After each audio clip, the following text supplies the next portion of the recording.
In the third year of my secret crush on Emily, I caught her sister's attention. As a rebellious rich girl, she dyed her hair black. She quit extreme sports and driving. She'd follow me around, sweetly calling me Big Brother. Everyone noticed she had a crush on me. Emily did too. So, she handed me a card. It's good she's motivated. Humor her a bit. Suddenly, it just felt pointless. Later, Emily got drunk and whined about a stomach ache. But I heard a watery sound. She asked who I was with. I took a shaky breath and chuckled, just cheering up her sister. Today was the third time Wendy brought materials to me. I kept my eyes down, avoiding that fiery gaze of hers. I taught her bit by bit, staying professional. Once we wrapped up, she handed me a glass of water at just the right temp. Wendy's smile was sweet, with a cheeky little thong sticking out. Thirsty, Big Brother? Colleagues around us threw teasing looks. My face got a little warm, a little moved. I teased her back, pretty thoughtful. Huh? Did you get everything I told you? Wendy raised an eyebrow confidently. She leaned across the desk, enclosing me in her space. Not too close, but just right. I didn't know what perfume she wore, but it felt like sunshine wrapping me up. I spaced out until her voice snapped me back. Done.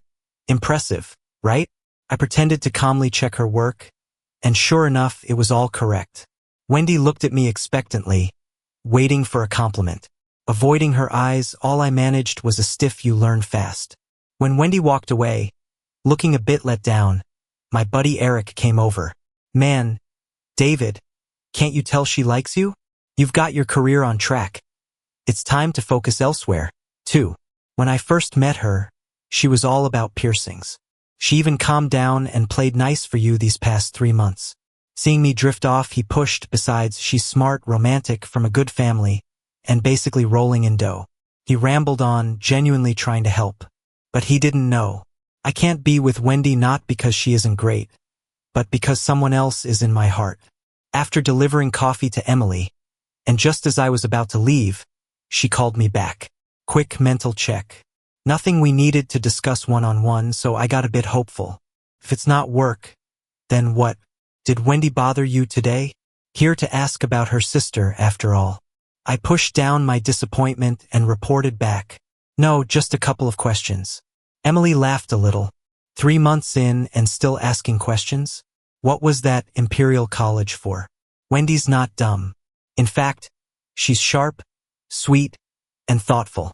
She knew when to ask questions to save me from drowning in work. Those questions weren't pointless. They'd let me breathe, away from my workload. Plus, her little treats have kept my spirits up. But it's obvious to everyone she's trying to win me over. I avoided Emily's eyes. Didn't want this conversation. Being liked by the crush's sister isn't exactly ideal. Emily didn't see it that way. She spoke slowly. She's always been a thrill seeker because she doesn't feel things like everyone else. Reckless sports, driving fast. She ended up in intensive care several times. We've worried about her a lot. Emily isn't chatty, but she was today. I wasn't happy to hear. When I first became her secretary, being sharp got me praise. Now I wish to be a little less bright. That way, maybe it wouldn't all hit so deep. I blurted out an excuse with emotion slipping through. Sorry, I've got urgent work.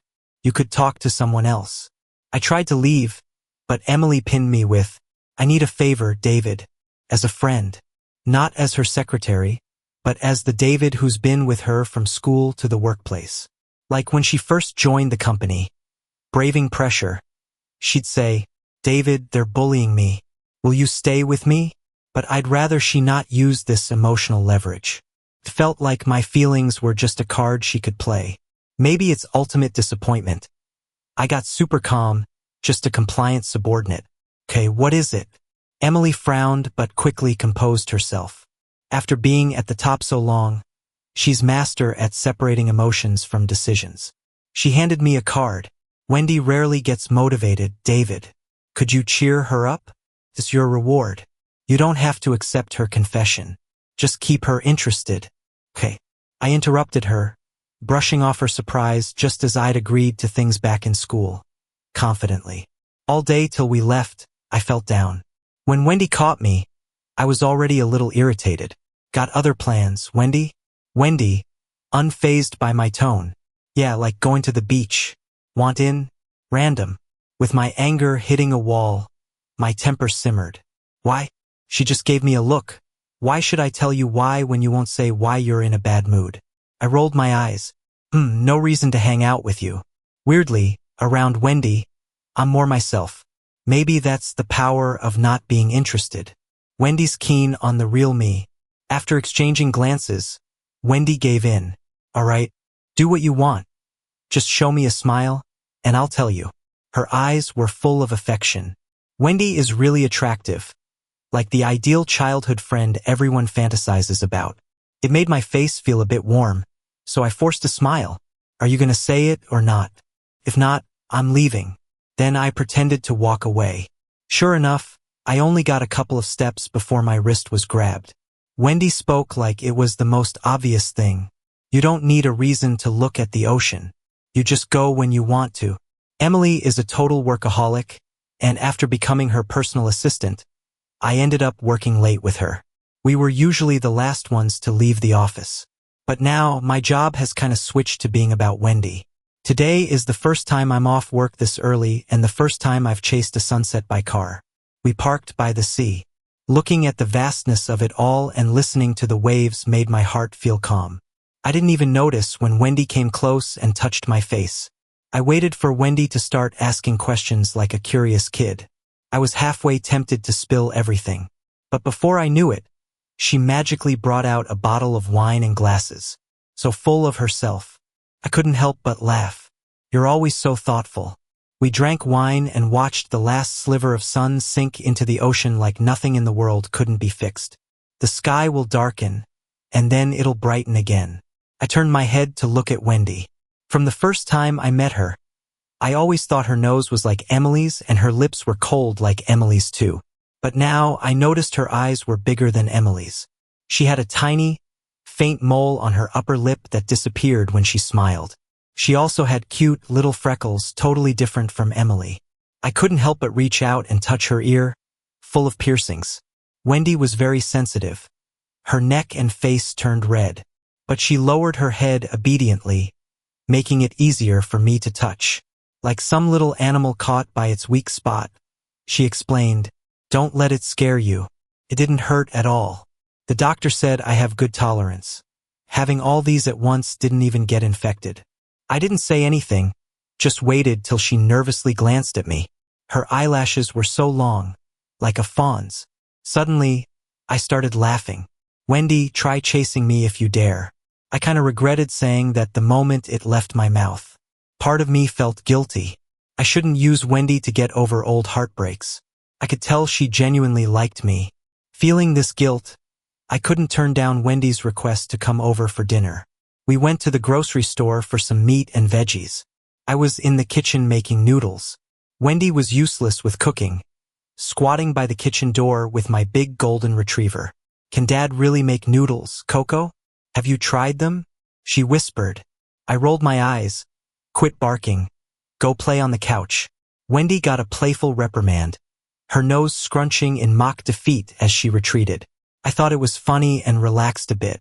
But in less than a minute, Wendy was back with an excuse, sounding smug. "Your phone's ringing." I was occupied with the noodles and gestured for Wendy to put it on speaker. It was Emily. "David, do you have the latest proposal for the bid? Could you bring it to the office?" she asked, sounding exhausted. She probably thought I was still at the company like usual. I felt a mix of emotions and didn't know what to say. Wendy, however, sounded annoyed and said, "Emily, making people go back to the office after hours just for some files. What a heartless boss." The line went silent. After some time, Emily asked, sounding heavy, "You're at his place?" I took the phone, motioned for Wendy to grab the noodles, and evaded her question. Responded in a practiced tone. "The proposal is on my desktop. If it's urgent, you can go grab a copy." Emily's voice was dry. "It's late, you have her there. Don't you know she likes you?" I was momentarily distracted, watching Wendy clumsily handling the tray with bare hands. She walked so slowly, taking time to tease the dog, seemingly not fearing the heat. Furrowing my brow, I set the phone down and took the tray from her. Her palms were indeed red. I rushed to run her hand under cold water, ignoring whatever Emily was saying. Despite the situation, Wendy shouted like an innocent, "Of course he knows." He even agreed I could chase him today. The sound of the water drowned out Emily's response.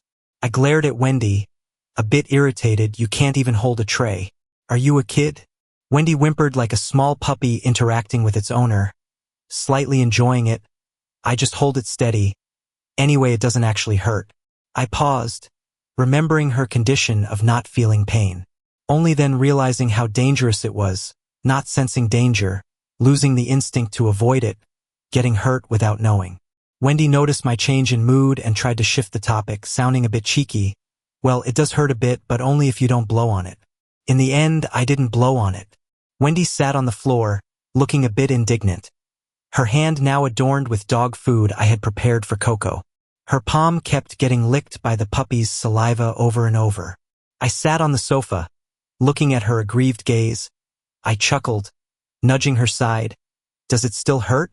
Wendy did have a bit of a cleanliness thing. Her voice was muffled and unhappy. "Nope." Only then did I squatted down, petting Coco's head. "Go eat, good dog." Coco wagged its tail like crazy, heading to find its real meal bowl. I turned back, amused, and noticed Wendy wasn't washing her hands. "Aren't you going to wash?" Her bright eyes held a bit of resentment. Am I disobedient? I thought about it, shrugged, and nodded hesitantly. Wendy looked more put out now, loudly questioning, "Then why don't I get a reward?" I was slow to understand, looking at Coco and back at her. "Feeling ridiculous? You want Coco's dog food?" Wendy ground her teeth. "Who wants to eat that dog food? You didn't even pet my head." "David, you're biased." She leapt at me. I toppled backward onto the carpet, terrified she might smear Coco's drool on my face. Wendy propped herself up on her elbows, leaning forward, pressing her head beneath my chin, stubbornly demanding, "Pet." I obliged, petting her. Her curls were soft and felt nice. Wendy's ears turned crimson, but she stubbornly refused to look up at me. I couldn't see her expression, just heard her pushing her luck. I played with Coco for a long time. Was she asking for a reward? I didn't get it. I went with the usual routine I had with Coco, giving a little reward. My hands hurt from holding the dishes, and then you bully me? This time I understood. She was feeling wronged. So I stroked her again. Wendy liked the taste of this and even started asking for her reward in advance. "I'll take out the trash when I leave later. The kitchen trash and the bathroom trash. And I'll wash the dishes and mop the floor." This time I didn't respond. She rubbed my chin, dissatisfied, and I turned my head to see Emily standing at the doorway without my notice. This was Emily's second visit since I bought this house. Wendy was wearing the only pair of women's slippers I had for guests. I didn't even think about letting her in. I patted Wendy. "Stop messing around. Your sister's here to pick you up." Face to face, the two sisters weren't close at all. Wendy reluctantly stood beside Emily. "Emily, do you even understand boundaries? Visiting after work? Trying to give me a scare?" Emily ignored her and bent down to pet Coco. "Coco, do you still remember me?" Coco, the golden retriever, stayed by Wendy's side, ignoring Emily. Emily's hand missed, and she looked at me, puzzled. It seemed she couldn't understand.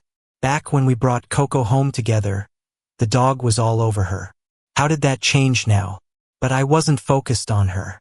I tossed the coat I bought earlier to Wendy. Reminded her, "Wash your jacket before giving it back. Wear this one. You can feel it's cold, right?" Wendy obediently put on the coat. It was a bit big on her. She wore it haphazardly, not even straightening the collar. I couldn't stand it and helped her fix it. Wendy obediently lowered her head, making it easier for me. I gently patted her head. "Good girl." Turned to face Emily, whose face had turned pale. She called my name in a confused tone. "David." She seemed like she wanted to say more, waiting for me to guess. But I didn't have the patience to guess. I forced a smile, feigning politeness. "Sorry, Emily, did you say something just now?" Emily's face turned even whiter. In the car, Wendy took off the coat and inhaled deeply. Her cheeks were a bit flushed, like a dog fond of its owner's scent. Emily looked at her with disgust, speaking coldly. What? Pretending to be a dog now? Wendy kept smiling, appearing easygoing. Emily, are you mad you couldn't be a dog and taking it out on me? I could find you an owner. There's got to be someone blind enough to like your dull and pretentious self among those people. Wendy, you think if he knew the real you, he'd still treat you the same? What's the act for, you emotionless freak? Wendy's smile disappeared completely. She looked somber and piercing. What? You tried to push David to confess, but he didn't choose you, chose to comfort me instead, and now you're breaking down? Emily's hand gripped her neck, forceful. Shut up. If you hadn't deceived me, how could I? Wendy felt no pain, sensing no danger. Did I force you? I just exchanged a harbor project with you. Now that the project's in your hands, suddenly I've deceived you? Making sure that the marks on her neck won't fade tomorrow. Wendy then punched her in the stomach, looking down at her embarrassment, pain evident. In the end, it's because you're too arrogant, always used to being the one chosen, forgetting to cherish it. You've received too much love, so you've forgotten how precious it is. You've been spoiled, Emily. So you knew he'd be hurt and still gambled with me because you were greedy, wanting both. But I'm different. I only want him. The next day, Wendy wasn't at work. I was worried and called her in the break room. Took her a while to answer. Wendy's voice was hoarse, like she was being coy. David. I knew right away something was wrong. I asked, frowning. Were you wearing that coat yesterday like you were supposed to? Wendy hesitated. I pressed. Tell me the truth. She finally admitted. I wore it, but Emily and I had a fight on the way. We were somewhere remote, and I waited a long time for a ride. After that, she started coughing hard. I asked again. Have you taken your medicine? Silence on the other end. I snapped, leaving a just wait there. Back in the office, I noticed flowers on my desk. Eric grinned mischievously. No wonder you turned down Wendy. You've got eyes for someone. Huh? Our boss. She fits you just right. I was annoyed. What's the point of Emily doing this? When I had a crush on her, I didn't say anything because I cared about my job and future. But now, she made it public, and people gossip behind my back, calling me arrogant. I handed the flowers to Eric. Toss these out for me. I'll get you your favorite dessert later. Also, let everyone know I have a girlfriend, and it's not her. Eric's eyes lit up with gossip. Got it, boss. I breathed a sigh of relief, grabbing my keys to leave. Thanks to Emily's advice to check on Wendy, I didn't even have to take time off. I didn't expect to open the door and get a surprise from Wendy. She was barely wrapped in a towel, the room's temperature way too low. She looked listless, her lips pale from the fever. She pleaded for comfort. So hot. I was suddenly glad I came. Otherwise, Wendy could have ended up in the hospital from a fever. I raised the heat, wrapping Wendy like a burrito. Finally, I felt a bit at ease. Wendy's forehead had a fever patch, still stubbornly holding a thermometer. She looked at me, pouting. It's hot. Uncomfortable, I want a shower. Emily's forehead throbbed with a vein. The thermometer read 103.1 degrees. I even doubted if she did this to herself, not feeling pain, just hot and fatigued, making it worse by showering too much. Not to mention setting the air conditioning so low. Getting angrier, I ruffled her curls. You're so good at taking care of others. How'd you manage to mess yourself up this bad? Wendy refused to go to the hospital no matter what. After much coaxing, I managed to get her to take some medicine. She's sitting all the way on the other side of the sofa. It makes me smile, and I have an urge to pinch her cheek. Suddenly, Wendy, in her muffled voice, warns me you're low on immunity. You'll catch it. Still, I inch closer to her until I can feel the heat from her head through the blanket pressed against my stomach. Her whole body stiffens. I gently massage her temples with my fingers. I tell her to close her eyes and sleep. It'll be fine, just be a good girl. I don't know what had changed for Wendy that day. She now asks for rewards and doesn't like her head being touched. Instead, she kneels down, resting her forehead against my stomach. Because of that moment, I owe Wendy a favor. These days, she's become a regular in my kitchen. Not just hanging around, but actually cooking the meals. As the workday ends, Wendy texts me, "How about sweet and sour ribs, shrimp with vermicelli, and some greens tonight?" I love these dishes, but I have to turn her down with a heavy heart. Got a class reunion dinner tonight. Don't wait for me. Just when I'm about to type something more, Emily is at my desk. Her eyes look hopeful. "David, I'm driving. Want to come along?" My gaze turns flat. There's no point. People will misunderstand. As I'm about to walk past, she grips my wrist. "Do you have to be so cruel to me?" Now I'm confused, questioning her sanity. We never even started anything. I've just stepped back to being a secretary. So what's so cruel? Still, given the generous salary and the check that amply covers my emotional damages, I bite my tongue. Giving her a practiced smile, I say, "We're just colleagues." "I don't understand what you mean." Yet inside, I'm pondering if it's time to find a new job. We hit traffic and Emily and I arrive late. Only 2 seats remain, side by side. Not wanting to make a fuss, I take one. Emily's eyes shine for some reason I can't fathom. Ignoring her, I critique the food internally, thinking Wendy could cook better. No surprise for someone who studied abroad. Once everyone arrives, they start catching up. I learn that the class president and the sports rep are getting engaged next month. After congratulating them, I notice eyes darting between Emily and me. "You two haven't been questioned yet. Secretly married, maybe? In college, we all noticed you guys were a bit off. David doesn't care this much for others. And now you're at the same company together. It's convenient. No way, there's nothing going on." Emily blushes. "I'm still chasing him." She tries to say before I cut in, "Just colleagues, nothing more." My girlfriend gets jealous easily. The room goes silent before my friends break it. "Nice, dating someone younger. Huh? Got a pic? Let's see which pretty lady snagged you." "I always thought you should date younger. You're too reserved. Need someone direct to shake things up."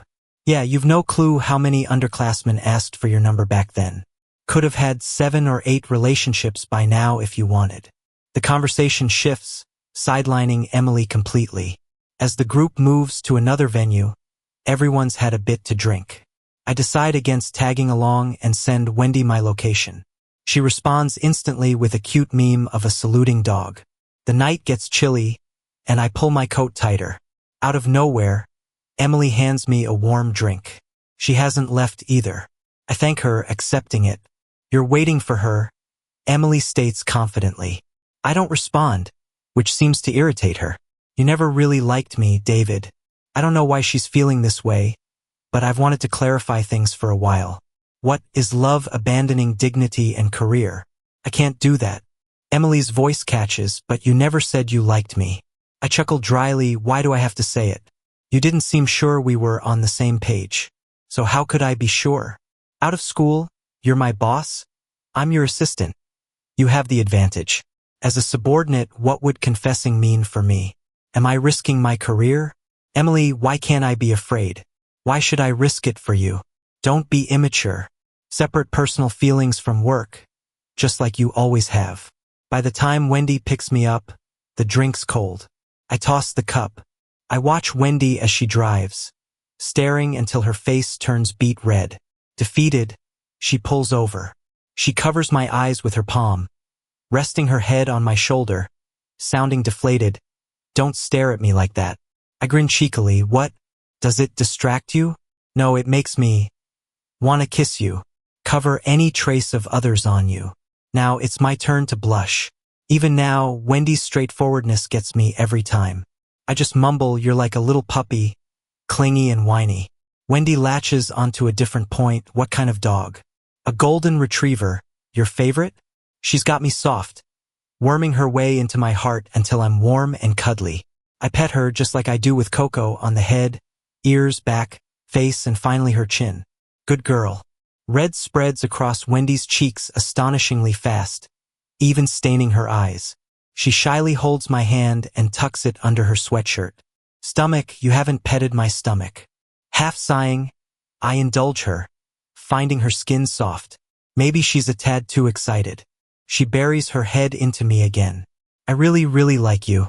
I can't quite grasp how we've ended up here. It started with us snuggled on the couch watching Wendy's old clips. She's always into extreme sports. In the most dangerous clip, her car nearly plunges off a cliff. I see another where she breaks her collarbone on a ski slope, blood on pristine snow. She barely registers the pain, walking to the stretcher herself. It's too much for me. I hide my face against her. Wendy held me and comforted me. I'm still here, you know. I'm right in front of you, aren't I? Does it hurt? I asked her. Wendy raised her eyebrow and pulled down her collar, revealing a scar on her collarbone. It's all healed now, you can try biting it. I gave her a look and, impulsively, leaned down and kissed it. It was gentle. Just as I was about to pull back, Wendy pressed my back down. Her breath picked up, and she acted all pitiful. Still hurts a bit. Comfort me a little more. Lately, we've been acting pretty much like a couple. But the most we've done was just head pats and some teasing. Wendy's got this condition where she doesn't feel much pain, but in this kind of thing, she's super sensitive. So just like that, she got flustered several times. And a kiss? Occasionally giving one as a reward wasn't out of the question. I licked my lips and asked with a hint of mischief, "Is Coco asleep?" Wendy's breathing got heavier, and she let her actions speak. Her lips crushed down on mine, and I involuntarily parted my lips, letting in an overwhelming warmth. I felt a bit dizzy from lack of oxygen. "Why are you so hot everywhere?" Wendy was eager yet careful not to hurt me. She teased my emotions and helped me relax. It was late, and Wendy showed me, through actions, that she was completely okay now.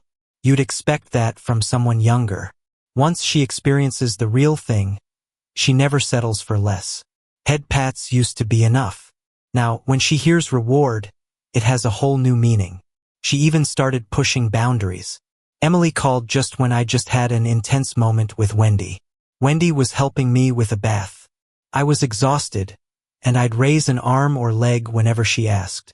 But this weirdo got all thrilled once more. When I noticed, my sleepiness vanished. I splashed water at her, jokingly yelling, "What a golden retriever! You're practically a reincarnated poodle." Wendy knew she was at fault, and just when I thought she felt sorry, she suddenly knelt by the bed.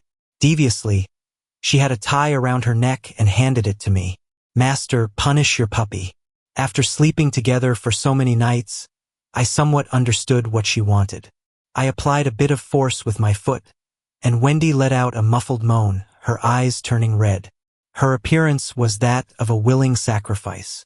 If I hadn't known she couldn't feel pain, only pleasure, I might have been fooled by her restrained act. Still, I couldn't help myself. I leaned down and kissed her. That's when Emily called. I got a sly idea and signaled Wendy to be quiet before answering. Emily's voice was backgrounded by noisy chatter, like at a bar. "David, can you come pick me up? My stomach hurts, David." She kept repeating my name over and over. The call was on speaker. I stayed silent and sent the location she forwarded to her driver. Just about to hang up, I sensed Wendy's hand getting mischievous. I let out a soft moan. Emily heard it, and frustration spiked in her voice. "What are you doing? Who are you with?" I wasn't interested in soothing her. I ground into Wendy for a second, leaving a parting shot, entertaining my sister, and hung up, then got back to chastising my disobedient little puppy. I made it clear. I was supposed to be playing with her, not the other way around. I never would have guessed I'd introduce Wendy to my family so impulsively. We just finished walking the dog, and as I opened the door, there was a whole table filled with food. My mom and Emily were there, laughing together. After Emily showed up uninvited last time, I changed the lock code. Her being here now was clearly my mom's doing. I sighed. I hadn't told my mom about the rift between Emily and me. She probably assumed things were like back in college. Emily looked worn out. I heard she'd ended up in the hospital with internal bleeding after a drinking binge. She brightened up seeing me but quickly noticed me holding Wendy's hand and somberly said, "I came to find you. Didn't expect Auntie to be here. It wasn't on purpose." I had no idea what she was whining about. I rolled my eyes internally but didn't say anything in front of my mom. I introduced Wendy. Mom, this is my girlfriend, Wendy. Wendy, nervous, gave a 90-degree bow. Hello, Auntie. But my mom skipped her and pinched my cheek. You've lost weight. Total nonsense.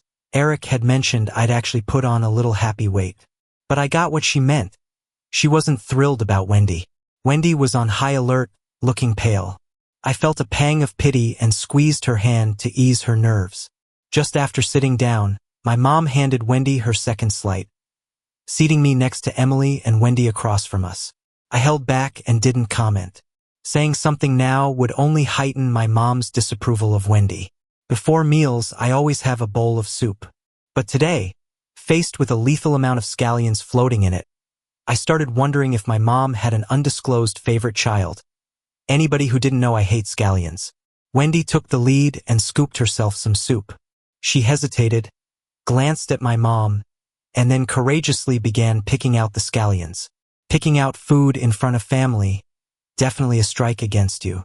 Emily, putting on her big sister act, chided, Wendy, you're an adult. Still a picky eater? No manners at all, and set a bowl of soup in front of me, whispering, warm up your stomach. About that time, Wendy had finished sorting her soup. She glanced at it and softly pointed out, Emily, you do know David doesn't eat scallions, right? She wore an innocent look, but I saw the gleam of mischief in her eyes. Not to mention, right then, my mom, offering a piece of rib to Wendy, asked, so, Wendy, what does your family do? Definitely a sign of acceptance. Wendy's posture straightened right up, ready to spill her family history. I sipped my soup and finally felt its impact. Wendy had passed my mom's test. With the door shut behind us, Wendy collapsed into my arms, tearfully sulking. I gently played with her ears, recalling my mom's earlier words. David, Wendy seemed sweet, but, with all those piercings, was she in a gang before?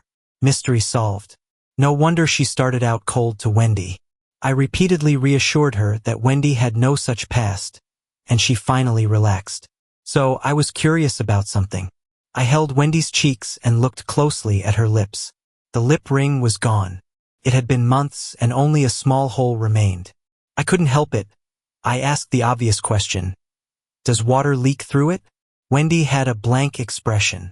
Wanna try? With a bizarre sense of exploration, we kissed. Slowly, the kiss changed. It seemed like Wendy wanted to keep going. I snapped back to reality, took a breath, and stopped her. My mom's still here, handle it yourself. Wendy buried her head in my chest for a moment before getting up. I thought she was going to handle it herself, and I felt relieved. Then she started taking off her clothes. No way that was happening. We just got my mom's approval, and I felt so insecure. I raised an eyebrow. So? Wendy's intentions became clear as her innocent doe eyes blinked. You still owe me a wish. The next morning, the first thing I did was kick Wendy out of bed. Epilogue. I'm Wendy, and I've been a weirdo since I was a kid. I didn't cry when I was born. The nurse smacked my butt red, but I was oblivious. Later, I got diagnosed with congenital insensitivity to pain.